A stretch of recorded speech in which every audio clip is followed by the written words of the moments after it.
Ce soir, on va parler d'une page tragique de l'histoire. On va parler de ce 8 décembre 1975, un jour où le régime, je ne sais plus comment le qualifier, ce régime-là, ce régime voyou, le régime algérien de Bourhagoba, avait ordonné l'expulsion, la déportation de 45 000 familles, plus de 350 000 Marocains, qui étaient à l'époque établis sur ce territoire sous souveraineté algérienne. Donc voilà, ça c'est le sujet, la thématique du soir. C'est un devoir de mémoire indispensable.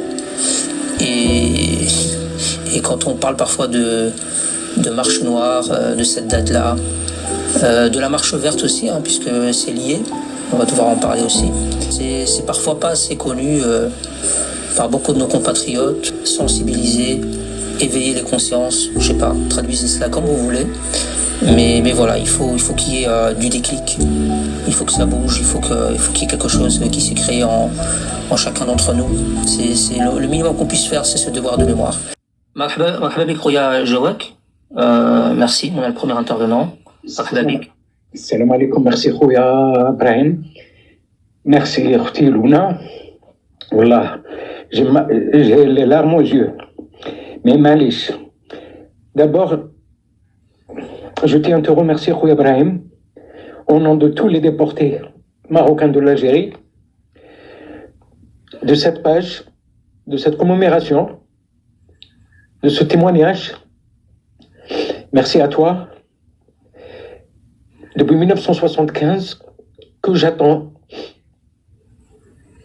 une réaction de mes frères marocains, que j'attends que notre cause soit au moins une fois mis en avant pour que les gens sachent surtout les conditions de notre déportation. Des conditions inhumaines, des conditions difficiles pour nos parents, surtout, qui ont travaillé beaucoup et au lendemain, ils ont tout perdu. Ils ont été traités comme des criminels dans les commissariats. Les 350 000 Marocains étaient une force vive pour la construction de cette Algérie, que nos parents ont fait confiance. Il y a même des gens qui ont participé, qui en sont morts dans leur révolution contre la France. Le jour de l'Aïd el-Kébir en 1975, c'était la chasse aux Marocains. 350 000 personnes qui ont tout perdu. Tout perdu. Plus l'humiliation, nous a parqués dans des commissariats, comme des bétails, toute la famille, père, mère, grand-père, grand-mère, enfants, bébés, malades, handicapés, 12 heures, 24 heures, dans les sous-sols de commissariat, un mois de décembre qui faisait très froid, ni manger, ni boire, tout le monde pleurait, la peur, la terreur, tout ce qu'on a vécu, c'était quoi notre tort? Jusqu'à présent, j'ai 60 ans, à l'époque j'avais 12 ans, jusqu'à présent, j'ai pas trouvé de réponse à mes questions. C'est l'émotion, parce que, comme je vous ai dit, depuis 1975 que j'attends, moi, cette réaction de mes frères marocains. Depuis 1975 que j'attends qu'on parle de nous. Qu'on parle de nous. Parce que moi, je parle ici, je parle au nom des miens, au nom de tous les Marocains. Donc, moi, c'est une petite introduction historique par rapport à l'immigration de nos grands-parents en Algérie. Moi, je viens du Rif du Maroc. Mes grands-parents, ils ont quitté le Maroc espagnol dans les années 40, en 1940 exactement. Ils ont traversé l'Oued, la rivière de Melouia. Et Melouia, de l'époque, c'est pas Melouia de maintenant. Elle a pris il y avait beaucoup de morts qui ont été noyés en traversant cette rivière. Arrivé en Algérie, Algérie française, je précise, parce que nos grands-parents, ils sont partis en Algérie française, ils ont travaillé pour travailler chez les colons dans l'agriculture exactement. Ils sont partis, mon père, il avait peut-être l'âge de ma déportation. Et il était jeune, ils ont travaillé depuis toute leur jeunesse jusqu'à ils ont fondé une famille et ils sont installés là-bas jusqu'à l'indépendance. Ils n'ont pas arrêté de travailler. Ils n'ont pas arrêté de travailler, les pauvres. Mais je leur tire mon chapeau à tous les anciens qui sont morts. Allah yarhamhum. En ce qui concerne ma famille, mon père, Miskin Allah yarhamhou, il a travaillé toute sa vie. Après l'indépendance, mais je vais commencer par ça, avant la déportation, en 1963, quand les colons français ont quitté l'Algérie, le patron de mon père, il vient vers mon père, il lui a dit, Monsieur Abdelrahman, venez, j'ai une chose, moi je pars, je te lègue ma maison, je te lègue mes outils, mais sache, Monsieur Abdelrahman, que moi, on a travaillé des générations cette terre, mais nous, on va partir avec nos valises. Mais sache, Monsieur Abdelrahman, que toi, tu vas partir de ce pays sans valise. Il lui a dit ça en 1963 et en 1975. Ce qu'il a dit, ce colon, il s'appelle Monsieur Bouteille, je me rappelle très bien de ce nom. Ce qu'il lui a dit, c'est avéré exact. Donc voilà, sorti de l'école en 1975, un mois avant 1975, le mois de novembre, quand le Maroc a organisé la marche verte, le village où j'habitais dans un village agricole entre Tlemcen et Ain Timouchent, les gens sortaient spontanément, scandaient des slogans anti-marocains, anti-Maroc, anti-roi, et moi j'étais au milieu d'eux. Je sentais la terreur et la peur. Parce que ces slogans-là me faisaient très mal, ils me faisaient peur surtout. Mais je crois que c'était un prémisse ce qui nous allait arriver. Décembre, je rentre de l'école, je vois la police. Je disais à ma mère, parce que mon père il était abattu, je disais à ma mère, vous avez 10 minutes pour préparer 2 valises et vous partez. Il y avait ma sœur, elle était là, ma mère, elle avait 8 enfants, 8 gosses. 10 minutes, qu'est-ce qu'elle allait ramasser, qu'est-ce qu'elle allait mettre dans les valises?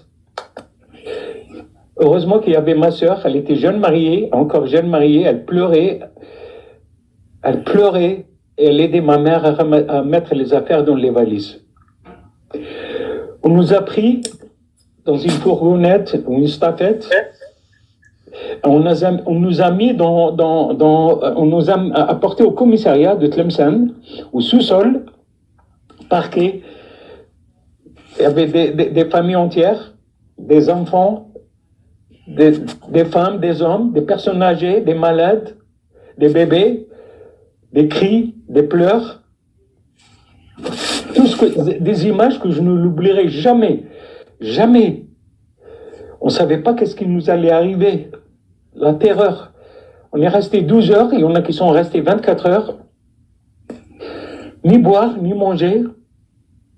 Jusqu'à ce qu'ils ont fini, ils ont reçu l'ordre, je crois, pour nous mettre dans l'écart.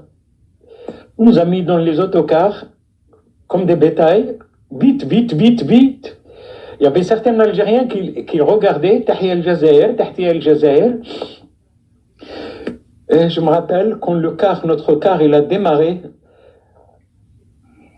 commençait à caillasser les cars et cracher sur les cars avec Tahia el-Jazair. Ils nous ont tout pris, ils ont démoli nos parents, ils ont volé notre enfance, ils ont séparé les familles. Ma soeur, 40 ans qu'elle n'a pas vu mon père, il est mort, elle ne l'a pas vu. Je Je vous parle que de mon histoire personnelle. Parce qu'on est 350 000 personnes, mais il y a 350 000 histoires, l'une différente que l'autre, mais le drame, il est commun. Ils nous ont tout pris. Et la nuit même de notre déportation, les voisins avec qui on partageait leurs fêtes, leurs malheurs, on jouait avec eux, ils rentraient chez nous, on rentrait chez eux. Ils sont rentrés dans nos maisons, ils ont tout volé. Ils ont même volé les moutons qu'on avait laissés accrochés au mur. Sur ce témoignage. Et moi, je vais aller, tout ça, ça m'a marqué. Le bon Dieu, il nous a, tout ce qui est matériel, on l'a, grâce à notre travail, grâce au travail de nos 20 parents, on a tout récupéré le bien, peut-être mieux. Mais les conséquences psychologiques, parce qu'ils nous ont rendus malades avec ça. C'est juste, je reviens pour vous dire, parce qu'il y a le régime, il était ainsi. La complicité de certaines populations. Et moi, je vais revenir juste avant. J'étais enfant dans les écoles publiques algériennes. En tant que Marocain, j'étais exclu. J'avais pas le même traitement qu'un élève ou qu'un écolier algérien. J'étais exclu de la cantine scolaire, par exemple. J'étais exclu parce que j'étais un Marocain. J'étais exclu de toutes les aides qu'on donnait une fois par an, les aides scolaires et les vêtements qu'on donnait, parce que j'étais Marocain. Que je regardais et je comprenais pas. Ça, c'est le pire racisme que j'ai vécu dans ma vie.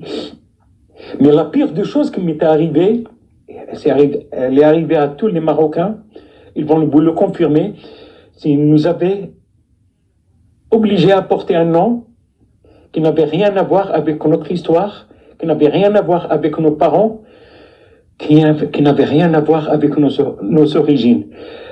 Un nom qui était difficile à porter. Parce que quand j'ai su la signification, la vraie signification de ce nom, je ne voulais pas l'accepter. Le nom, c'est le SNP. On a obligé tous les Marocains à porter ce nom. C'est comme le nazisme a forcé les Juifs à porter l'étoile jaune aux Juifs, comme le nazisme a obligé les Juifs à porter l'étoile jaune. C'est la même chose. Parce qu'on ne voulait pas, et moi, des fois, je trichais pour ne pas mettre ce SNP devant mon prénom, et j'étais puni parce que je refusais à le transcrire devant mon prénom. Voilà, Khouti. Ça, c'est en résumé mon histoire. Si Jawad, la première question que beaucoup de Marocains se posent et qui n'ont pas forcément tous les détails de ces histoires, et quand je dis détails, c'est pas un terme péjoratif, hein, c'est les petites choses qu'on va pas avoir forcément dans les récits historiques, que ce soit dans les livres ou dans les documentaires qu'on a pu voir. Quelle est la signification d'SNP? SNP, ça veut dire S comme son, S-A-N-S, N, non, P, patronymique. Donc concrètement, on peut comprendre la douleur et en réalité, lorsque vous êtes lorsqu'on est dans le ventre de nos mères, pour la grande majorité des enfants, je parle de quand il y a un couple, il y a un papa, on ne sait pas si l'enfant va être en bonne santé, on ne sait pas s'il va être blanc, un peu plus bronzé, s'il va avoir les cheveux raides, les cheveux un peu plus bouclés. On ne connaît pas quel va être le potentiel intellectuel de l'enfant, on ne sait pas s'il aura une voix un peu aiguë, un peu grave. Mais ce qu'on sait, c'est qu'il va porter un nom. Le nom de son père. Pas toujours, des fois, bon, il y a des familles. C'est la première chose qu'on donne à un enfant, c'est un nom, avant même un prénom. Et on les a dépossédés de ça. Les nazis n'ont pas osé faire ça. Les nazis n'ont pas osé faire ça. Si je devais te demander, non pas le souvenir le plus ancré, parce que tu en as plusieurs, mais l'image, vraiment, l'image, ce que ton cerveau a gardé en photographie, quelle serait, est-ce que tu peux nous décrire le tableau que tu as dans la tête là au moment où je te pose la question, sans rien enlever? Quelle image tu as là maintenant? L'image, c'est le visage de mon père, Allah yarhamou. Il avait un regard dans le vide, peur, il ne comprenait rien. C'est là, en fait, c'est là où il a perdu le sourire, mon père. Et autre image de ma sœur qui était jeune mariée. Elle s'accrochait à ma mère et à mon père et elle s'accrochait à nous. Et elle pleurait, elle pleurait, elle pleurait. Elle arrachait ses cheveux, elle criait. C'est ces deux images que je garde. Et wallah, ça...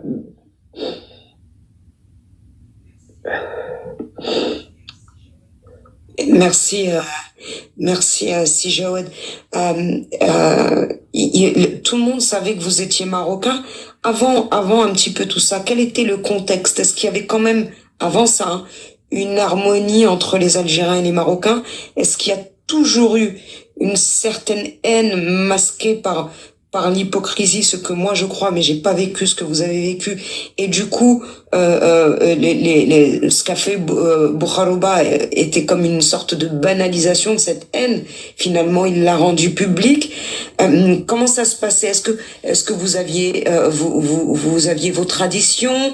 Est-ce qu'elles étaient respectées? Est-ce que voilà, comment était le contexte vraiment juste avant ça entre le peuple? Mabin Shabain, monsieur. Oui, on vivait en harmonie, on vivait bien, mais on sentit qu'il y avait une certaine jalousie, parce que les Marocains étaient des travailleurs. كانوا خدامين كانوا يتمروا comme on dit بالدارجة ديالنا. Il y avait certaines jalousies. Mais je vais vous dire, il y a une chose que j'avais compris. La situation des Marocains d'Algérie, elle a commencé à se dégrader depuis depuis 1963.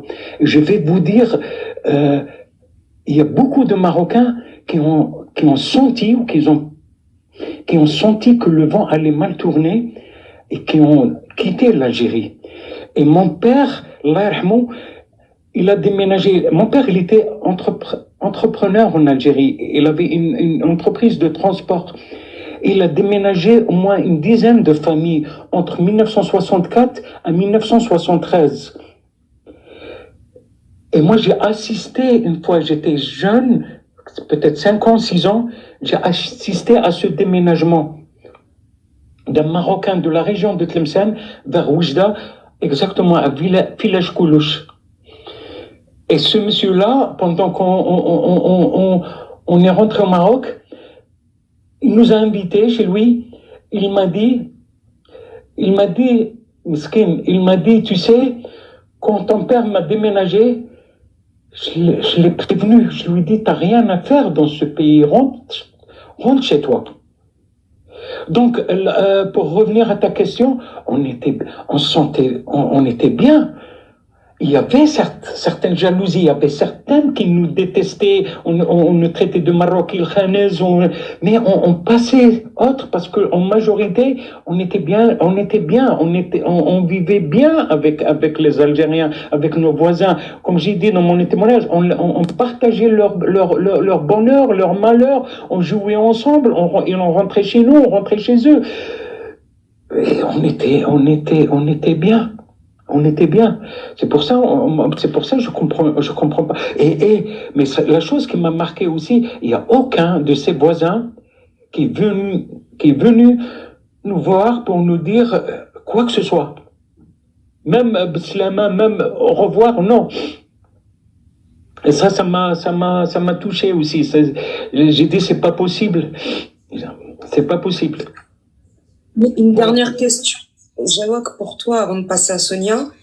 du temps de la colonisation, et que j'appelle en réalité pas une colonisation. Pour être colonisé, il faut avoir été un pays réel qui a vu un colon s'installer et ensuite avoir été décolonisé, et donc eu une indépendance. Or, l'Algérie a eu une autodétermination. C'est un pays qui a été créé du temps de la présence française, on va plutôt le dire comme ça.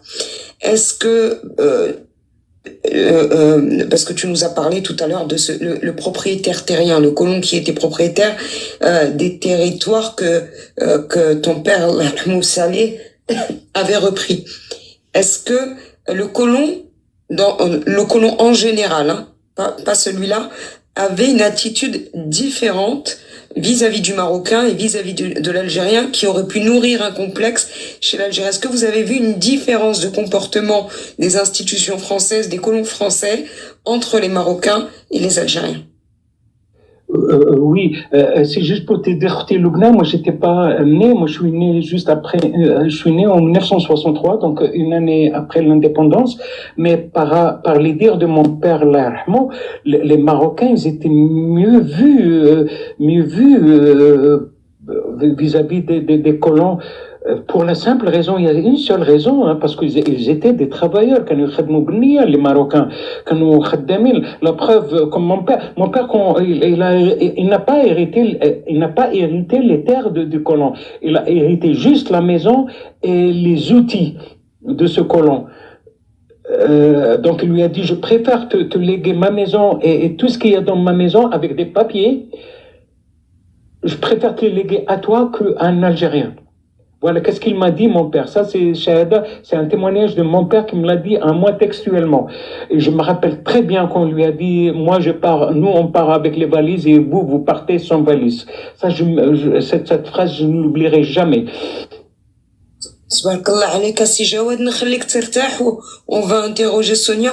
Vous voyez là, dans cette préférence du colon français, et à juste titre, hein, si le Marocain était travailleur, ma foi, je comprends que le colon, il voit son intérêt, il essaye d'exploiter un territoire qui a ensuite, qui d'ailleurs, il l'a rendu vaste, ce territoire, puisqu'il y a des territoires qui ont été annexés par la France à l'Algérie et qui initialement appartenaient au Maroc et pas seulement, hein, la Tunisie, la Libye, etc. Et cette détestation, ce complexe finalement d'infériorité qu'on nourrit les Algériens vis-à-vis des Marocains devrait vous faire penser au complexe qu'ils ont nourri vis-à-vis des Juifs. Et c'est pour ça, vous les entendez, si ce n'est le peuple le plus antisémite, et je dis pas antisioniste, hein, et je dis bien antisémite, parce qu'ils ont nourri ce complexe par rapport au fait que les Juifs aussi étaient mieux vus en Algérie que les musulmans algériens. Les juifs algériens, les juifs algériens étaient mieux vus que les musulmans algériens. Finalement, cette haine que l'Algérie a en direction et des Marocains et des Juifs, ça n'est que le reflet du désamour du colon. Et je vous rappelle, nous voulons rester français, puis après quand ils sont arrivés en France, la deuxième français, ils avaient besoin de cet amour des Français. Et je vais pas parler des femmes, bon bref. Vous avez compris mon propos, on va essayer de rester... Sonia Arti. Salam alaikum, Lou. Salam alaikum, Ibrahim. Salam alaikum, khwati al-Maghriba. Barakallahu fik, shukran. Salam alaikum à tout le monde, bonsoir tout le monde, sauf bien sûr ce que vous savez. Voilà, moi j'ai 58 ans, ça va faire bientôt 50 ans que je suis en France. Je suis venue en juin 76 en France. Pourquoi? Parce que on s'est caché pendant 6 mois. Je vous raconte le début, si vous permettez. J'espère que je ne vais pas pleurer parce que je me suis jurée de ne plus pleurer de cette histoire parce que grâce à vous, je suis devenue très forte et je peux raconter cette histoire, même si elle est terrible, mais elle se termine très bien pour nous. On est devenus encore plus forts. Hein. Nos parents, ils nous ont tout donné, tout remboursé, mais c'était que du matériel. Mais grâce à Dieu, on est resté forts, on est resté avec une force, et jusqu'à maintenant, cette force, elle nous sert, nous les enfants, de rapatrier. déportée plutôt, pardon, parce que on se dit tout le temps dans la vie, on peut tout perdre, mais tant qu'on perd pas la vie, c'est le plus important. Alors c'était en 75. Moi, mes parents, ils sont nés en Algérie. Mon père, il est né en 36 et ma mère, elle est née en 45. Mes grands-parents, les parents de mon père, ils sont venus à peu près en 1925, en 1930. C'était l'Algérie française, bien sûr. Les parents de ma mère, ils sont venus, si je vous dis pas de bêtises, entre 1930 et 1940. Je m'en souviens plus très bien, par contre, pour ça. Les parents de ma mère, ils habitaient à Oran. Et la mère de mon papa, elle habitait à Yantolk, parce que mon grand-père, le père de mon père, il est décédé quand mon papa, il était très jeune.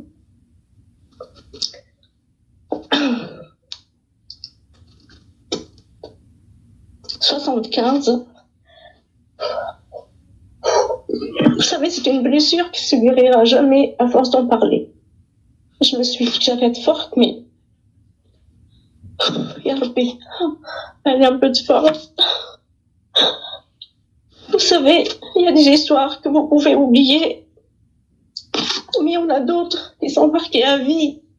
Même si ça finit bien, vous savez. Quelquefois, je peux la raconter en rigolant, et quelquefois, j'y arrive pas. Astaghfirullah. En 75 ans, ils ont commencé à ramasser les Marocains, à les mettre dans les cars.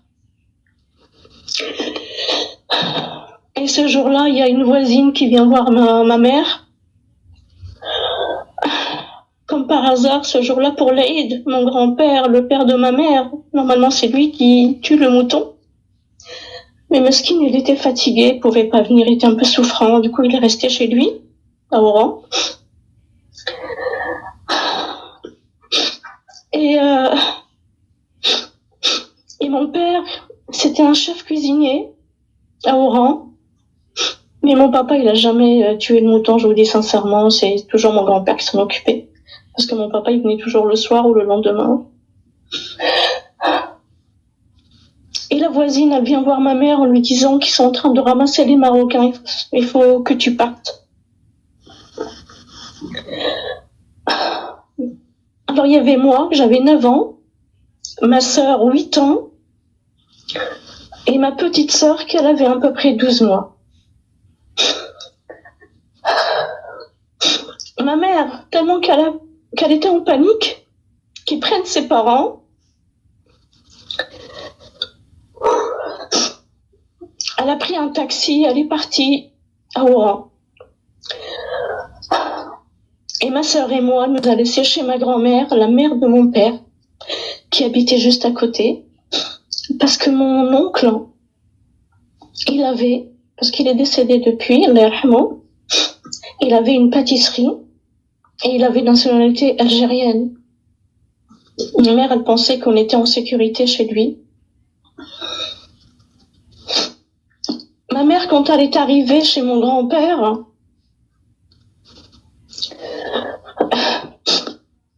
mon grand-père, il a appelé la personne qu'il connaît. C'était un inspecteur d'origine marocaine, mais il avait nationalité algérienne. Il protégeait mon grand-père, si vous voulez, parce que mon grand-père, il était maçon. Il travaillait beaucoup chez des gens bien, soi-disant. Cette personne, elle a aidé mon grand-père à cacher ma mère et ma petite sœur. Il l'a cachée chez lui, chez sa femme. Et moi et ma petite sœur, on était chez ma grand-mère. Par contre, on n'allait pas à l'école parce que ma grand-mère, elle avait peur qu'on nous prenne. Et ma grand-mère, elle nous disait d'y aller dans la cour, jouer, mais on ne devait pas faire de bruit. Parce que la police, elle viendrait. Ce jour-là, la police est arrivée. Ma grand-mère, elle nous a cachés sous le lit. Et la seule chose que je n'oublierai jamais, c'est ma petite sœur qui tremblait. Et j'avais peur qu'elle crie.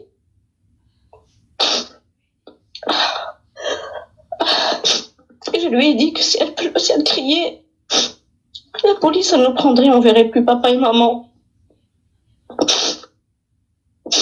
Ils ont fouillé toute la maison. La deuxième fois, ils sont arrivés en disant à ma grand-mère que c'est pas vrai, que ces petites filles, elles étaient là parce que les voisins qu'on connaissait très bien, et ben c'est eux. Ils avertissaient la police dès qu'ils nous entendaient jouer dans la cour. La deuxième fois, c'était dans le poulailler. Avec les poulets, les lapins. Excusez-moi, Excusez-moi, je vous assure, ça me fait du bien de vous raconter ça, vous ne pouvez pas imaginer. Même si je pleure, je suis pas triste. Vous avez échoué, Artie. En fait, la première fois, sous le lit, ils ne les ont pas trouvés. Non. Et en fait, la deuxième fois, elles se sont cachées dans le poulailler au milieu des poules et des lapins. Oui. Et là, ma sœur, elle tremblait pas et elle avait compris qu'elle devait être forte comme moi. Jusqu'à présent, de toute façon, on fait tout pareil. Et la troisième fois, quand ils sont venus, je vous laisse imaginer, en plein mois de décembre, il y a 50 ans, c'est pas comme maintenant, il faisait très froid. On s'est caché dans une citerne d'eau. Grâce à Dieu, elle n'était pas pleine. Mais je peux vous assurer que ma grand-mère, je l'oublierai jamais de ma vie. C'est une hajja.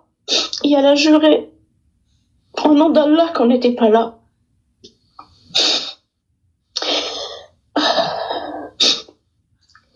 Et après, mon père, il était dans le restaurant, c'était un Italien, français-italien, papa chez qui il travaillait. Il avait 10 personnes sous ses ordres. Alors les personnes, ils étaient marocains, mais algériens de nationalité. Il y avait, je m'en souviens, je crois, un Kabyle et un Algérien. Et la seule personne qui l'a vendu, c'était l'Algérien à qui papa il remplissait les paniers de nourriture et de l'argent. Et c'est lui qui l'a vendu à la police en disant qu'il y avait un Marocain qui travaillait là. Et ils sont venus le chercher et ils l'ont mis dans la cave pendant 48 heures. Et ils l'ont tabassé.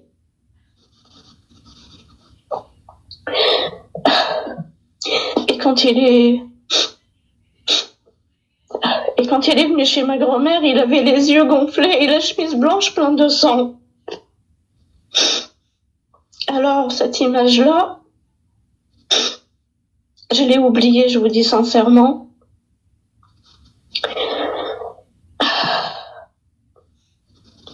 Mais elle était toujours dans le coin de ma tête, quoi.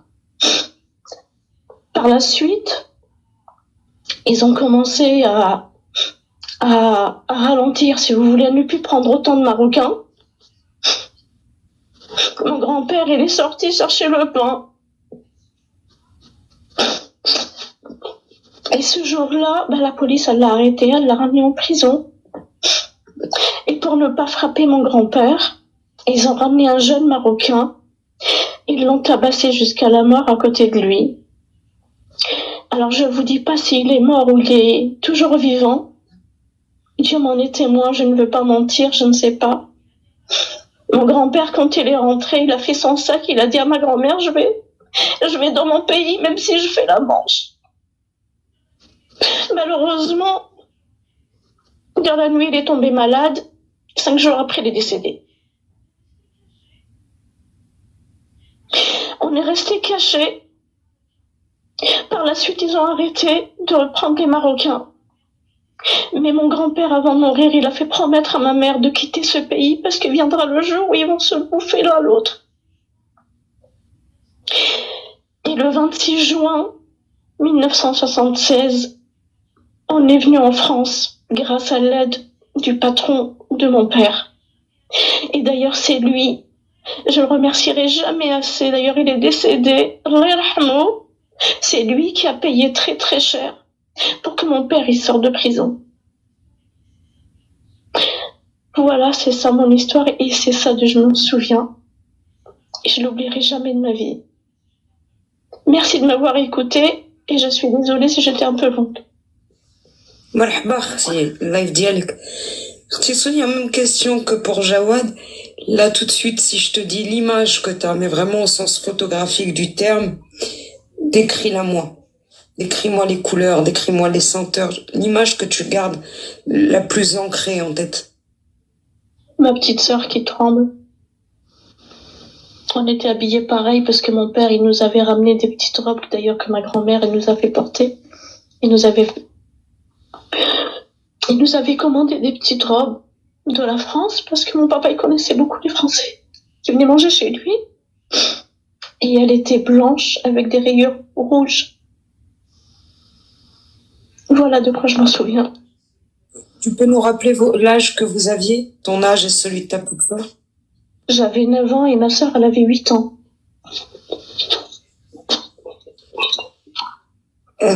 Est-ce que c'est un sujet que... Moi, je connais un petit peu ton histoire à toi, Sonia. Est-ce que c'est un sujet que, vous avez 1 an de différence, vous avez vécu des choses ensemble, il y a une complicité entre ta sœur et toi? Et pourtant, est-ce que ce sujet est tabou? Est-ce que vous l'abordez relativement? Non, jamais. Jamais, parce que mon père, quand on est venu en France, j'ai mon oncle, il a été déporté avec sa femme, ils lui ont retiré sa ferme, parce que mes oncles, ils étaient pas pauvres, on va dire, entre guillemets. On était dans ce pays-là, on n'était pas pauvres, on travaillait dur, nos parents, ils ont travaillé dur, mes oncles, ils ont travaillé très dur. J'ai mon oncle qui a été déporté avec sa femme et ses 6 enfants. Et il est resté 3 ans au Maroc. Par contre, lui, il a vraiment été jusqu'à la frontière. Enfin, ils l'ont ramené carrément au Maroc. Et il est resté 3 ans au Maroc. Et après, il est venu habiter à Bruxelles. Et une fois, on était toute la famille, toute réunie. Et il nous a raconté. On a tous pleuré.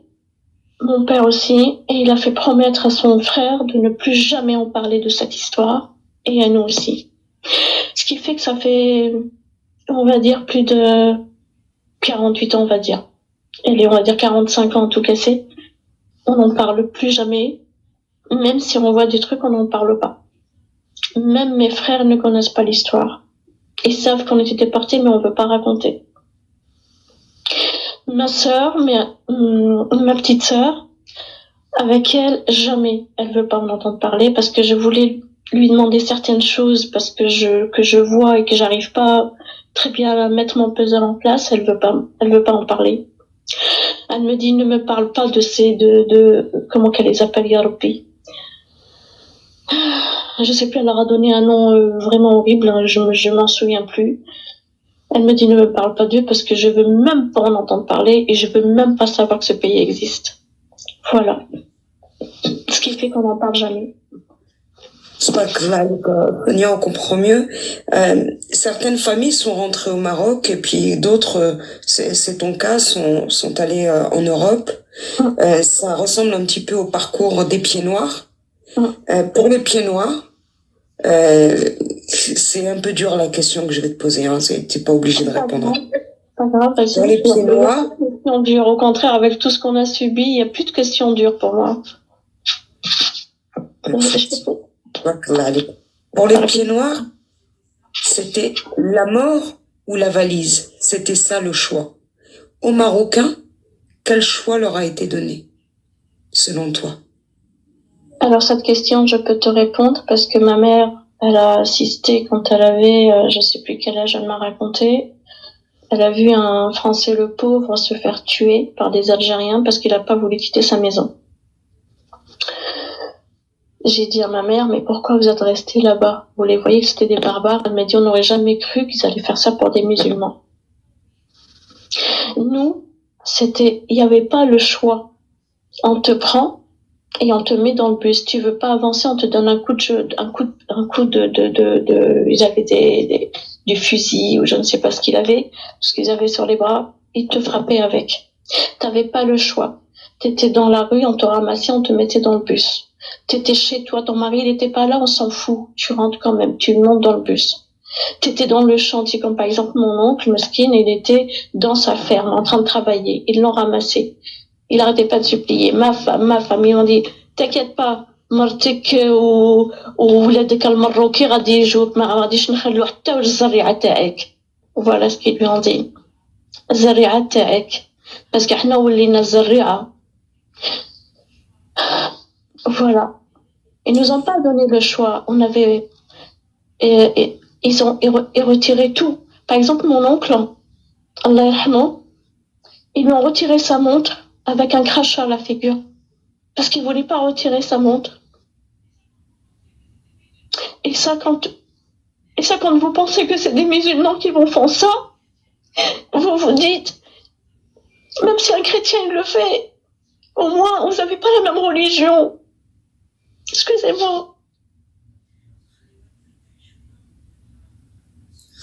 خليوها ترتاح شوية. On reviendra à Sonia et Jawak, Inch'Allah. فايزة, السلام عليكم أختي. وعليكم السلام أختي. السلام عليكم كاملين خوتي خواتاتي. نقولوا حسبنا الله ونعم الوكيل.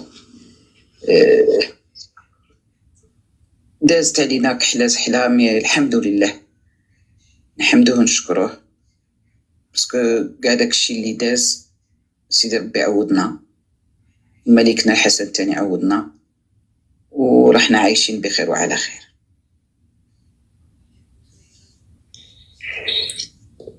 On t'écoute Faiza pour ton histoire. زيدي اختي.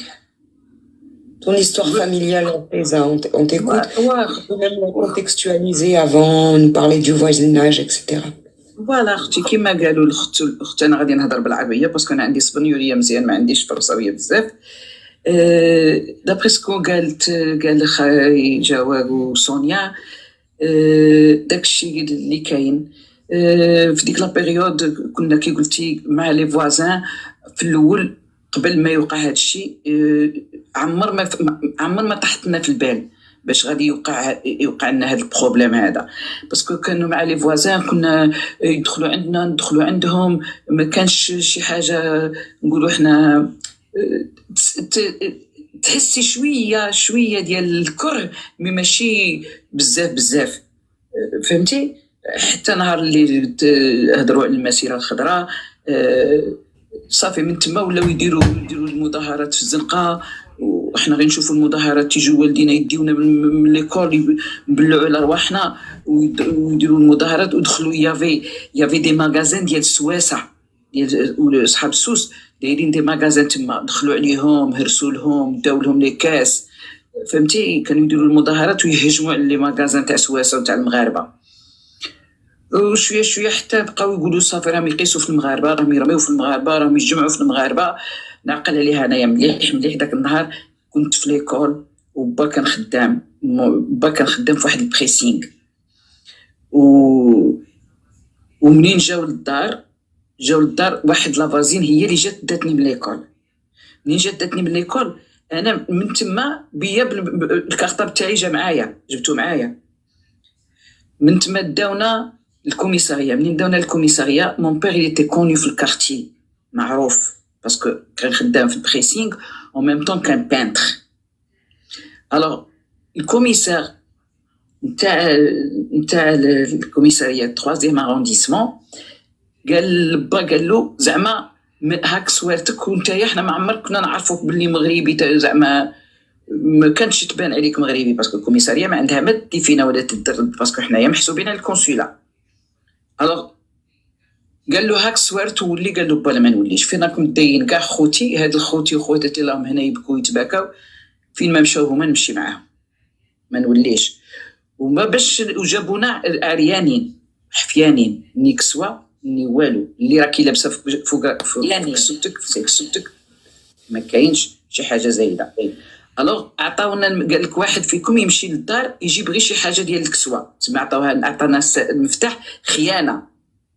تخيلي منين رجعت للدار لقيت داروا غيبون، داك غيبون نواغي بكحل ابيض واحمر ديال لا بوليس دايره كروازي في الباب تاع لابارتمون. وما مسكينه الله يرحمها كانت ناشره شي حوايج في السطح. الصراحه الجاره ديالنا هي اللي جمعتهم لي في واحد الصاك وعطاتهم لي غير الحوايج اللي كانوا منشورين، وما الباقي بقى تما كلشي. وسيتي لي جور تاع الدوزيام، باش نقول لك اكزاكتومون نقول لك الدوزيام جور تاع العيد، جو كرو الدوزيام جور تاع العيد. وجابونا الكوميساريه، من الكوميساريه داونا لواحد كيما نقولوا حنا لا بيجي ديالنا، هما يسمينها شاطو نوف. داونا شاطو نوف ودخلونا تما. المهم ملي وصلنا تما حنا داونا من الكارتي تاعنا 3 اوتوكار. ملي وصلنا تما لقينا الدنيا بتدين، ما كانش فين تحطي رجلك. كاع لي ماروكان تاع اورون ولي زونفيرون جابوهم تما، بيتونا تما والارض فازقه، لا ماكله لا شراب لا ديك لا يردك. ومنين يسمعوا البزاوز كانوا يافي دي غوس يبكوا، يقول له سكتي ولادك بالله، يقول ولدك يسكت قلب لنا مخنا. المهم تراطاونا مال مال. داك الليله جات باسكو مون بير يترافاي دون ان بريسينغ مولاته سي اسبانيول، جات تبعتنا حتى لتما وخرج عندها. خرجت معها انايا وانا شفتها منين سلمت عليه ودارت له شي حاجه في الجيب. ومنين دخلنا قال لها بالشلحه ديالنا حنا باسكو شي غيفيان، قال لها مدام رودي نصر راه دارت لي شي حاجه في الجيب ما بغيتش نجبدها قدامهم. دارت لها ان باكي تاع الفلوس. لو لوندومان لا ماكله لا شرابه. لو لوندومان جابوا الكيران وركبونا، جينا 7 تاع لي زوتوكار، كل كار مع 2 تاع لي موطار مسكورتينا حتى لا فرونتيير. وحبسنا في الطريق واحد قول واحد الساعه ولا اكثر، باسكو واحد مرا ولدت في لوطوكار. نقول لك حاجه غادي هذه ديها من عندي وسمعوها مزيان. انا نقول لكم واحد الحاجه الصراحه، شوف نديو غير شبر في الارض ما نديوش كتر. بنادم يقول الصح على حقاش غدا عند سيدي ربي نتحاسبوا. لو كان نقول لكم الشوفير تاع لوطوكار ملي ركبنا ملي ديمارينا هو يبكي حتى وصلنا، ما عرفناش واش مغربي ولا جزائري. انا كنت صغيره ونسمع يقولوا الشوفير راه يبكي، زعما بنادم حتى لا فرونتيير. وملي خرجنا من وهران تاع لا فرونتيير هو الحجر عند الكيران، وكل ما ندخلوا في ان فيلاج لا نلقاهم مستفين، الحجره تاكل في الكار والبزاق حاشاكم والسبان وروحوا لبلادكم وزيد. المهم منين وصلنا الحمد لله دخلنا لا فرونتيير قلنا صافي زعما غادي تسلك. سيتي لو كونترير.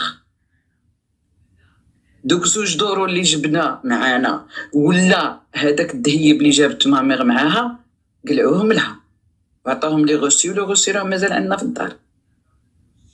زعما داك لو غوسي بس سا كوا منين عطاونا داك لو غوسي اش غادي نديرو بهم؟ داو لما كاع الذهب اللي كانت دايره والفلوس اللي جاب با معاه، باسكو الفلوس اللي في الدار ما خلاوهمش خلاوهاش يرفدهم، ما خلاوناش. تعاودنا ما قالت لك ما خلاونيش نرفد الدراهم اللي كانوا في الماريو. الدراهم اللي جاب با معاه غير هذوك اللي عطاتنا السبنيوليه في باب تاع لا بيجي في باب تاع الشاطو نوف. تا وصلنا تما قلعوا لنا كل شيء وعاد دخلونا والحمد لله اللهم عليك الحمد. عاد تسرحت شويه الحاله وعاد بصح ما ننساش واحد الحاجه لي فلاش في لا فرونتيير.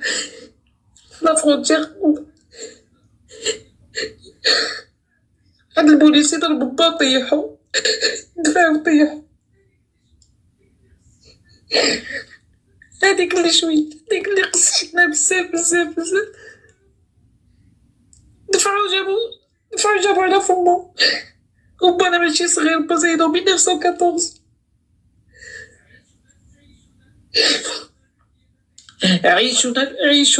عيشونا هذيك الأيامات، عيشونا الميزيريا، عيشونا كرفصوا علينا. ما نسمعوا لهم لا الدنيا ولا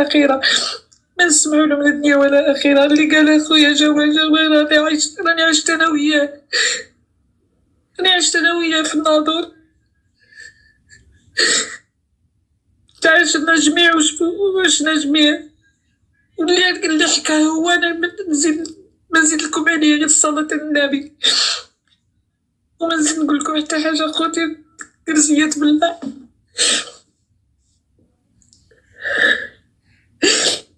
بارك الله عليك اختي.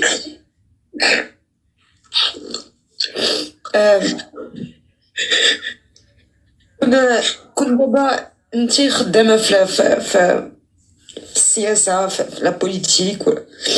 Si tu avais un rôle dans la politique marocaine, qu'est-ce que tu proposerais comme action qui n'ait pas encore été entreprise? ندير كل شيء باش نوري اسمو راه واقع، اسمو راه داير، اسمو بغينا حقنا اختي، بغينا حقنا. Moi, j'aimerais bien un film, premièrement, et deuxièmement, j'aimerais bien que ça soit écrit dans l'histoire pour les enfants, qu'ils apprennent ça à l'école, cette histoire. Vivre cette histoire-là. C'est pas une histoire morte, c'est pas une histoire triste, c'est une histoire que le peuple marocain a subi. C'est comme les Juifs, ils ont subi en 45 avec les nazis. Moi je dis bien, j'ai jamais dit ce mot-là, mais je veux que l'État marocain fasse dans l'histoire, déjà dans les écoles, je veux que tout le peuple marocain le sache dans cette histoire. Elle est pas triste, elle est peut-être triste pour nous, mais elle est, elle finit bien. Elle finit même très très bien, alhamdoulilah. Ils nous ont pas enlevé notre fierté, ils nous ont pas enlevé rien, on est resté fort. Et c'est ça que je veux. Et un film, j'aimerais bien que ça soit un film, parce qu'un film, ça va plus marquer. Moi, je sais que quand j'ai regardé un film de nazi, ça m'a marqué cette histoire. C'est pour ça que j'en parle. Et shukran. Mon père, راهم essayé يقتلوه plusieurs fois l'armée française. Parce que mes parents, ils ont vécu la guerre à l'Algérie. وراجل اختي راجل عمتي c'était un مجاهد avec eux. c'était un مجاهد راه مدفون في عين البيضاء. tu vois. ومون بير خدم معاهم الثوره، ما قاتلش، مي خدم معاهم الثوره دي نوتر مانيير. كان يطيب ويعطيهم هذا المجاهدين كما يديز كي مسمينهم هما، وكان يصيفط لهم الماكله ويصبنوا لهم كسوتهم ويجيو يصدموا عليهم ويرقدوا بالسيف في الدار وياكلوا بالسيف ويديو الحاجه اللي تعجبهم يديوها ومالغريها هكذاك. بالتالي ما عقلوا على حتى حاجه. هذه هي اللي تضر، هذه هي اللي كراستنا. انا جو بريفير اختي، جو بريفير ان فيلم باش يشوفوه ولادنا. واش كيفاش كتشوفوا زعما هاد الصحوه هذه اللي عند المغاربه الان اللي كيكتشفوا وكيدافعوا على بلادهم، يا اما في يعني في وسائل التواصل الاجتماعي، في تيك توك ولا في التلفازه ولا في يوتيوب ولا في الشارع ولا هذه، يعني المغاربه Est-ce que ça les a aidés à libérer la parole? C'est ça, Medben, plutôt. Est-ce que ça les a aidés? واخ يعني هاد الصحوه اللي وقعت عند الشباب المغربي وكبارا وصغارا، واش ساعدكم باش تتكلموا زعما باريحيه؟ خصوصا السي جواد قال قبيله بانهم كان بنادم ما كيبغيش يهضر على هذا الموضوع هذا، ولكن ما عارفينش السبب علاش ما كنتوش كتهضروا على هذا الشيء. اسباب متعدده، ولكن هاد الصحوه هذه واش ساعدت بزاف ديال الناس باش يخرجوا داكشي اللي في قلبهم ويشهدوا به. بارك الله فيك الاخ. زعما واش غادي نقول لك، ماشي غير ساعدتنا، عطاتنا بزاف القوه. علاش؟ على حقاش انا البارح ولا يا افونتير قلت لهم رديتوني ماشي غير 48 عام، باسكو منين نجبدوها مع اونتر فامي نضروا. كي قال خويا جواد ما نبغوش نجبدوها، باسكو بحال اللي حديت واحد البلاصه عندك فيها اون سيكاتريس تلمسها، تحادي ديك لا سيكاتريس تضرك، فهمتني ولا لا؟ دروك تكوراجينا قبيله سيرتو دروك منين سولاتو قالت له كي جات منين دخلتو كيستقبلوكم المغاربه. كيستقبلوا، قالت سولاتو قالت له كيستقبلوكم المغاربه، وانا قلت لهم البارح قلت لهم منين دخلنا درنا ديجا رجلينا في الديوانه تاع المغرب ودخلنا وبقاو يرحبوا بينا الميليتير والعسكر اللي كانوا تما ولي السيفيل وهذه. تفاجينا، انا كنت صغيره حسيت علاش نسمع في با وما يقولوا الحمد لله الحمد لله الحمد لله، باسكو كنا خايفين على حسب ما نتعاودوا، كنا خايفين توقع شي حاجه ما نوصلوش للمغرب، ما كناش عارفين السيو غادي يدونا للمغرب.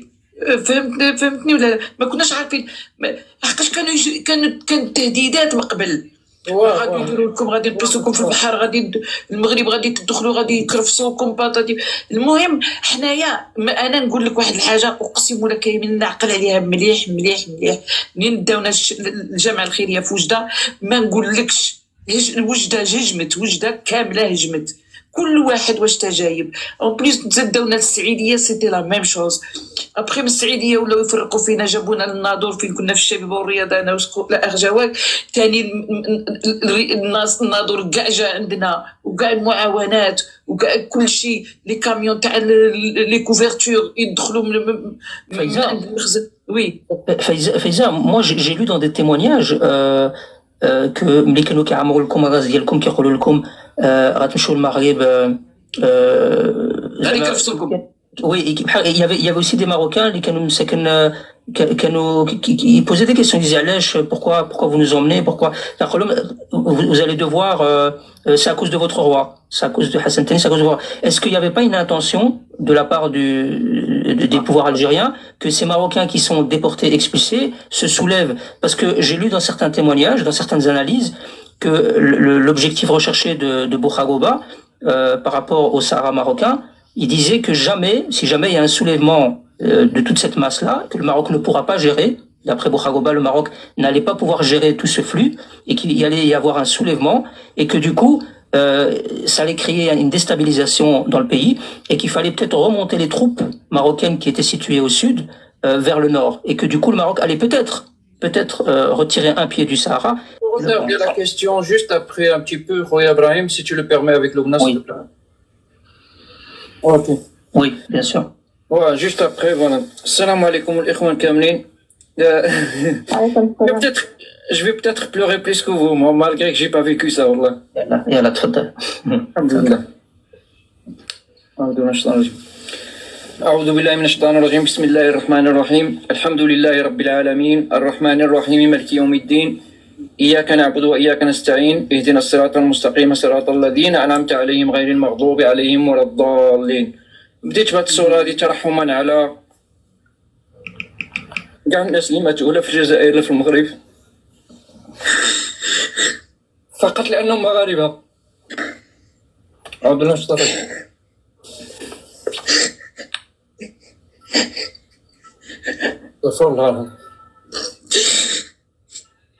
يقول تعالى إن الذين فتنوا المؤمنين والمؤمنات ثم لم يتوبوا فلهم عذاب جهنم ولهم عذاب الحريق.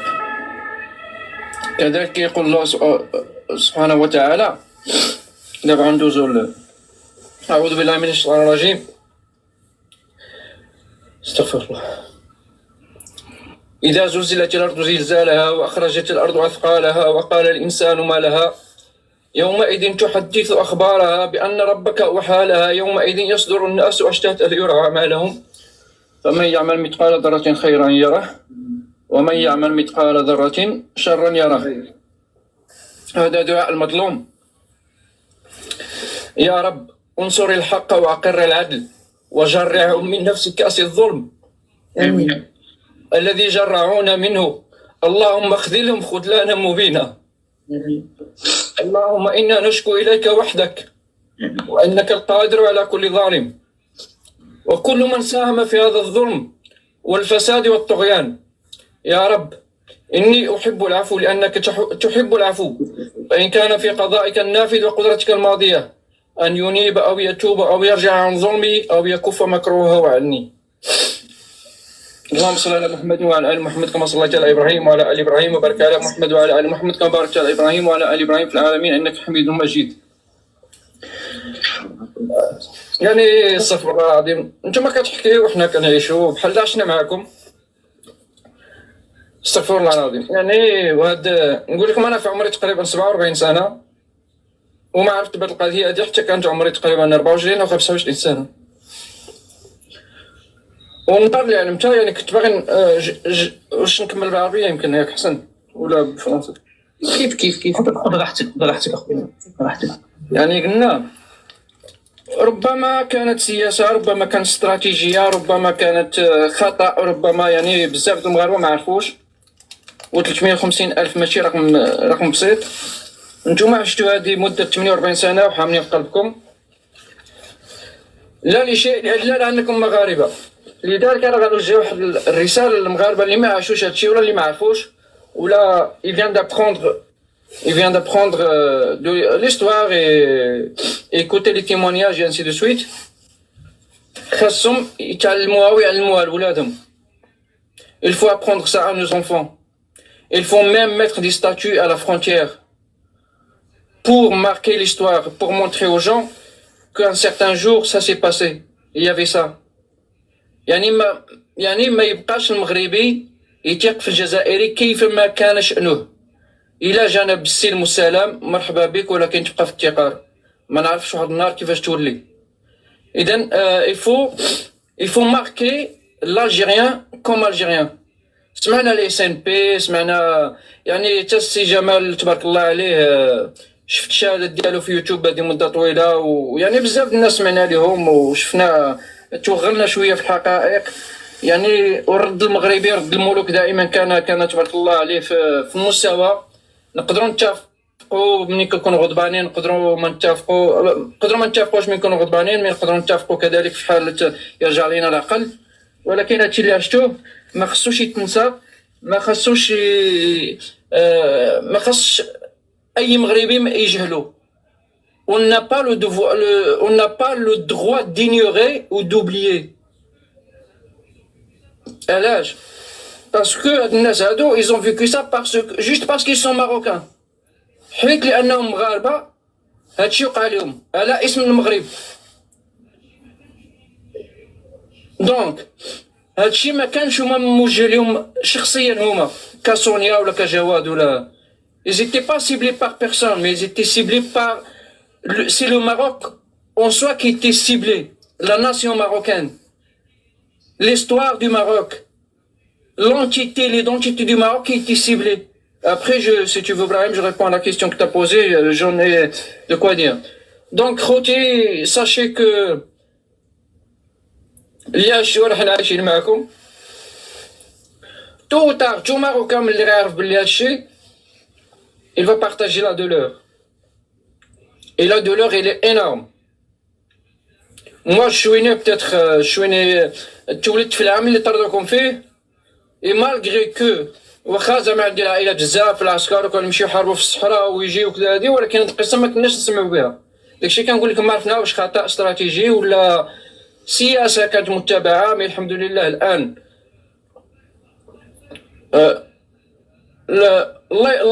الله يرحم القور على هاد الانترنت ولا هاد لي ريزو سوسيو. يعني فتحوا لنا هاد الباب هذا باش كل واحد يوصل الرسالة ديالو، والظالم ياخذ حقه في الدنيا قبل الآخرة. ولا تحسبن الله غافلا عما يفعل الظالمون. يعني هاد الظالمين هادو ربنا راه كيورينا فيهم كل نهار ربي كياخذ فيهم الحق. يعني حالتهم تشفي القريب والبعيد، حالتهم تشفي العدو والصديق. حنا ما كنقصدوش الاشخاص، ما عندناش لا ان غراتويت اي بيرسون غراتويتمون، mais c'est quelque chose, c'est un événement historique qui s'est passé, c'est un crime contre l'humanité qui s'est passé dans l'histoire du Maroc, juste parce que c'est le Maroc. Hadou, ouais, je conclue ça. Après, je réponds à la question de Brahim. Donc voilà, khoti, smhou liya, merci beaucoup. Allah yahfadkoum. Il y a un témoignage assez édifiant, c'est le journaliste et écrivain français Jean Daniel. C'est lui qui est le fondateur aussi du Nouvel Observateur. Et apparemment, lui, il a été témoin à chaud. Il était au moment même où la télévision elle diffusait l'annonce de la marche verte par Sa Majesté Hassan Thani Allah yarhamou, lui, il était avec Boumedienne.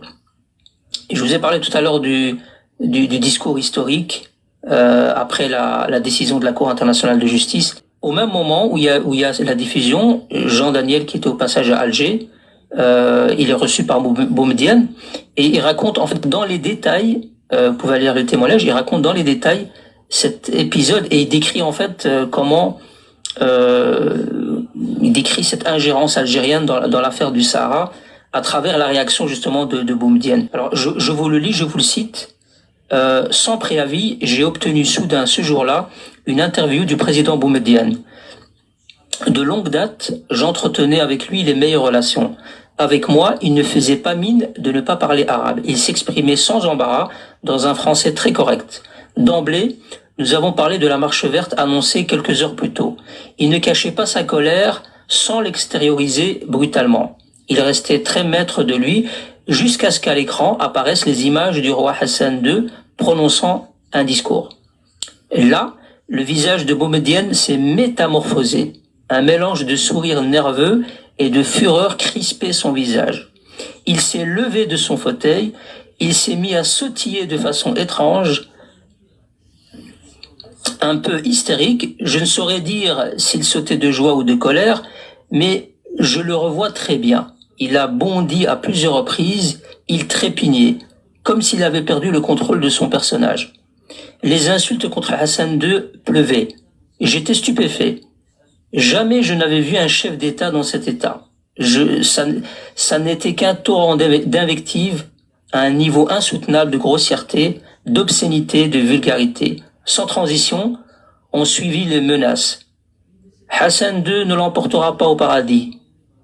Il ne sait pas ce qui l'attend. L'Algérie ne se fera pas rouler dans la farine. Voilà les amis, fin de citation. Et ce passage-là que je viens de vous lire, il décrit à quel point le régime algérien n'a jamais été en réalité un simple observateur cherchant à défendre, à soutenir ou à accompagner des peuples opprimés. Dans cette réaction de Bourhagoba, qui décrit est remplie d'hystérie, de grossièreté même, on retrouve exactement le même type de réaction avec le régime actuel. On va pas refaire le film. Sous la colère, ils vont cesser la livraison de gaz du gazoduc, ils vont rompre l'accord de bon voisinage avec l'Espagne parce qu'elle va soutenir le plan marocain, etc., etc., etc. Donc c'est toujours à travers les époques le même régime colérique, instable et dépassé. Donc je voulais vous partager ce passage. Moi, je voudrais simplement dire que si on raconte notre histoire et grâce à vous, je vous remercierai jamais assez jusqu'à la fin de ma vie parce que vous m'avez libéré d'un poids, vous m'avez fait tomber des larmes que je garde depuis 48 ans, je vous le dis sincèrement. Parce que c'est vrai, j'en ai jamais parlé, j'ai jamais pleuré de cette histoire. Vous m'avez vidé, vous m'avez enlevé ce gros sac qui était sur mes épaules. Maintenant, quand on raconte cette histoire avec mes frères et sœurs, c'est pas pour vous les faire détester ou vous les faire aimer. C'est pour vous dire comment on fait. C'est-à-dire, moi, je vois, peut-être que Faisal va dire la même chose que moi et Jawak, et mes autres frères et sœurs, dommage qu'ils sont pas présents ce soir, très contents et n'ont pas changé. C'est pour dire que le régime toujours du mal du Maroc. Ils sont toujours en train de faire des yo-yo, ils sont toujours en train d'applaudir, ils attendent toujours le moindre malheur, on va dire, même si Allah il nous le donne, eux ils se réjouissent de ça. Ce qui fait que c'est ça qui me fait mal. Et surtout que quand ces gens-là, excusez-moi, je ne peux pas dire autre chose, ces gens-là, quand ils viennent chez nous et on leur dit, moi c'est la phrase qui me tue, je vous dis sincèrement parce que je l'ai assisté à l'aéroport, j'étais prête à hurler, j'avais peur qu'ils m'enferment, bienvenue dans votre pays. Cette phrase-là, moi, rien qu'à la dire, ça me coupe en deux. On peut dire à quelqu'un bienvenue, c'est normal comme dans tous les pays où j'ai pu voyager. Et surtout que quand je dis que je suis marocaine, c'est comme si que j'avais dit que j'étais la sœur de notre roi. Et je vous le dis sincèrement, sans me vanter, je n'aime pas qu'on leur dise ça. Parce que c'est des gens, je vous dis sincèrement, ils méritent pas notre respect. De ce côté-là, je parle, bien sûr. Je demande pas qu'on les agresse, loin de là. Je ne dis pas ça. Je dis simplement, elle va mieux pacter.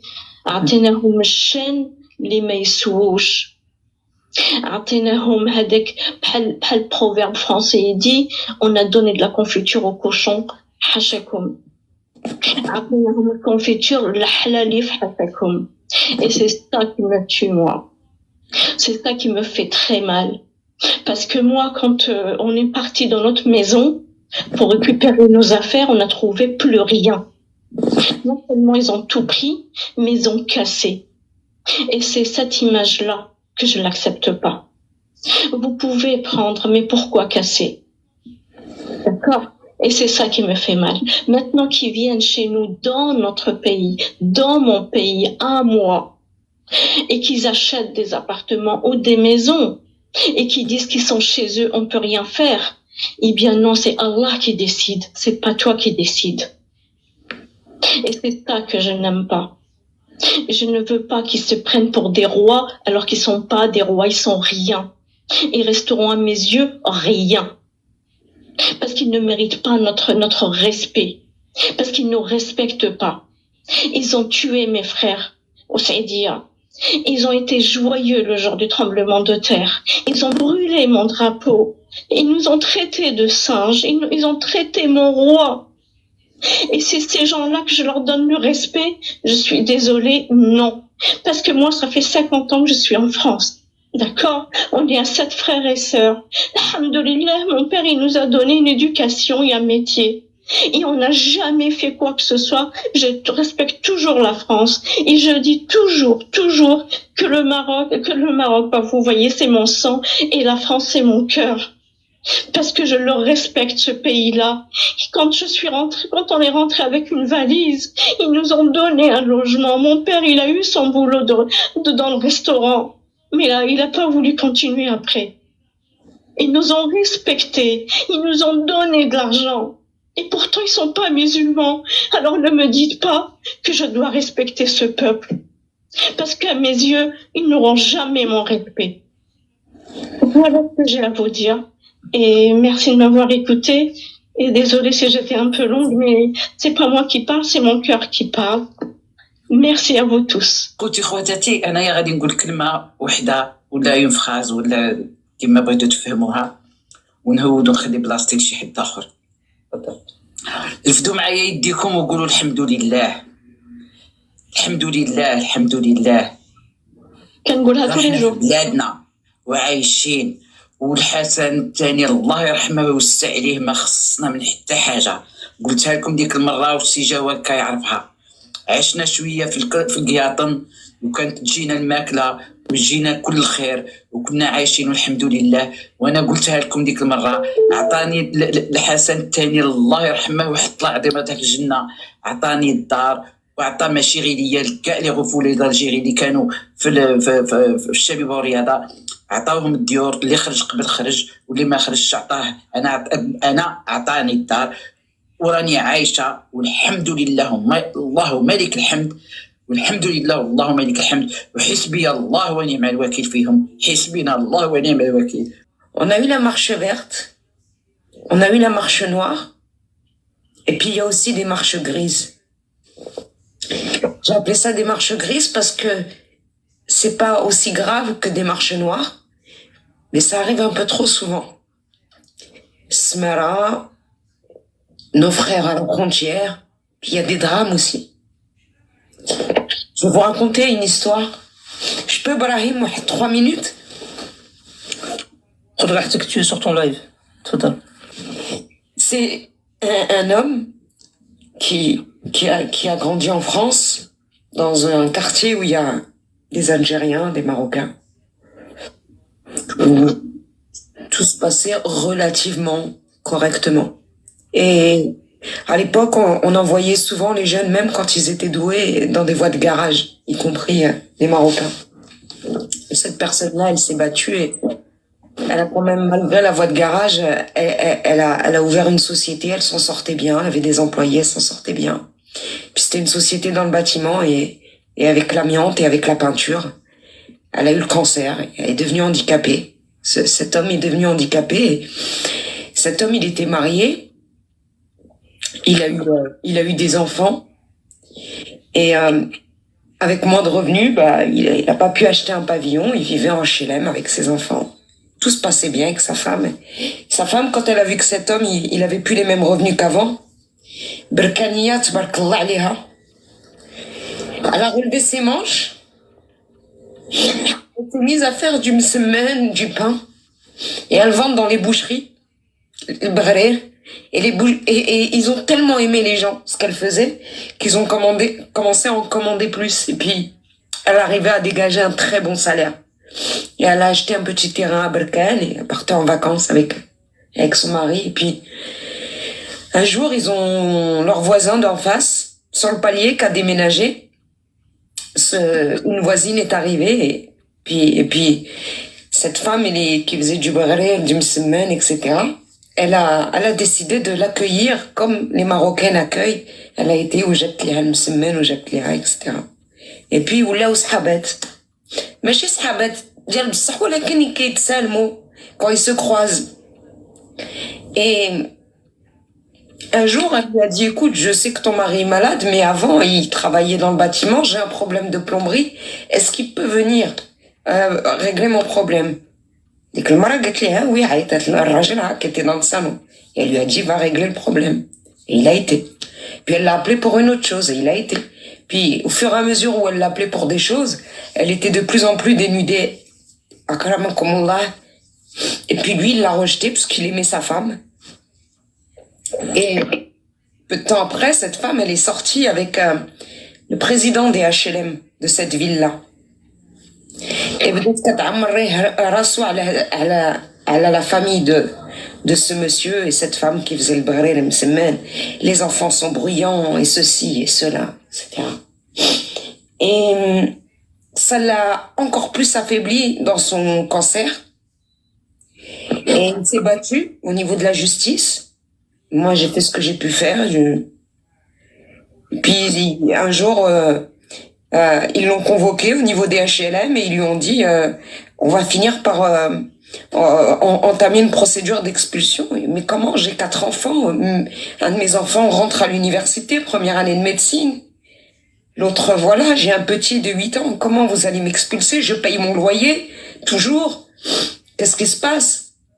Et puis, il a dit non, mais votre voisine, elle se plaint. C'était le mec de la voisine. Donc, normal, elle se plaint, etc. Et puis, bah, lui, il est sanguin, il vient de banlieue, marocain. Et il lui a répondu, bah, faites ce que vous avez à faire, je m'emballe. Et voilà, il lui a répondu. Et puis, ils ont fait plein de choses derrière son dos et ils ont engagé une procédure d'expulsion. Et puis, il a été expulsé, alors qu'il payait son loyer. Et quand il a été expulsé, il s'en fout, lui. Il a un terrain au Maroc avec sa femme. Il a pris le petit dernier, qui a 8 ans. Puis il est parti au Maroc, à Berkane. Et il vivait bien. Il respirait bien. Il avait acheté des petits moutons. Il emmenait son fils à l'école. Tapage diurne, tapage nocturne, toutes ces. Ils lui ont mis plein de trucs sur le dos, mais qui étaient faux. D'ailleurs, il a été expulsé dans une ville où il a grandi. Depuis l'âge de 2 ans. Où toutes ses frères et sœurs ont des logements. Certaines même travaillent à la mairie. Et puis, il a été à Berkane, il a acheté, puis il vivait là-bas. Il a laissé son grand, le fils, il l'a laissé en France, chez sa sœur, et les 2 enfants aussi, le grand a 20 ans, et les 2 autres ont 18 ans, il les a laissés en France. La semaine dernière, il a dit à sa femme, mes enfants me manquent. Sa femme, elle lui a dit, pourquoi on n'irait pas une semaine en France pour voir nos enfants? Et il lui a dit, non, ils viendront aux prochaines vacances scolaires. Je ne veux plus aller en France. Barren Moutsenav Bladi. Et ses enfants vont le revoir demain. Ils arrivent demain au Maroc. Sauf qu'ils vont le voir.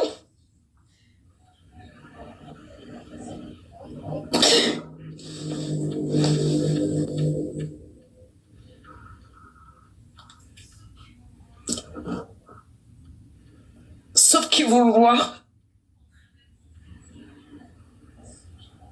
en train d'être enterré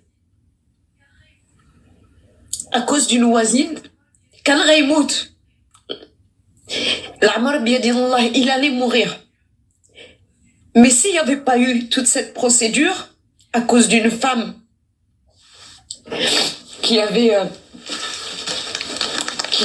de petites mœurs, cet homme-là, il aurait profité avec ses enfants, puis il serait mort avec ses enfants.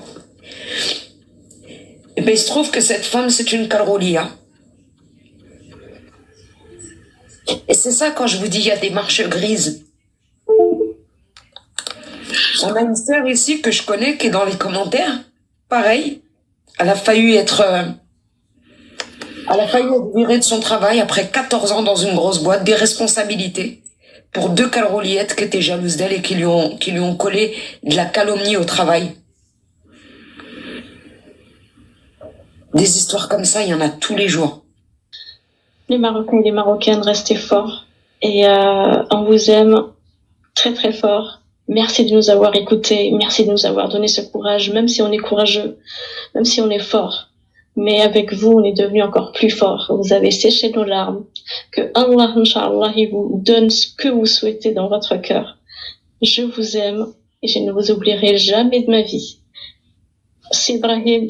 Jamais j'oublierai ton prénom, ni Lou non plus. Pourtant, je suis quelqu'un qui oublie beaucoup les prénoms. Je te remercie infiniment. Je pense que tu as l'âge de mon fils. Je te souhaite tout ce que tu souhaites, Inch'Allah, في قلبك. وربي يجيب لك ما كانك متمني. Merci infiniment et très bonne soirée et à la prochaine, Inch'Allah. Shukran. Merci beaucoup. Merci. Roy Ibrahim, c'est moi, c'est au nom de tous les déportés, au nom de les 350 000 déportés de l'Algérie. Je te remercie infiniment. Je remercie ma sœur Loubna. Franchement, vous avez réchauffé nos cœurs. Et je ne sais pas, je trouve pas les mots pour vous remercier. Et je remercie tous les soutiens des commentaires qui m'ont fait vraiment chaud au cœur. Je vous remercie de nous avoir écoutés. Comme je vous ai dit, nous, on est une histoire, 2 histoires, 3 histoires parmi 350 000 histoires. Notre drame, il est commun, mais nos histoires, elles sont multiples. Merci à vous. C'est nous qui vous devons des remerciements, parce que vous nous avez ouvert vos cœurs, et pour ça, il en faut de la force. C'est nous qui devons vous remercier. On n'a pas un vécu similaire pour mériter autant de remerciements. Donc, c'est nous qui vraiment qui vous remercions du fond du cœur pour votre présence ce soir.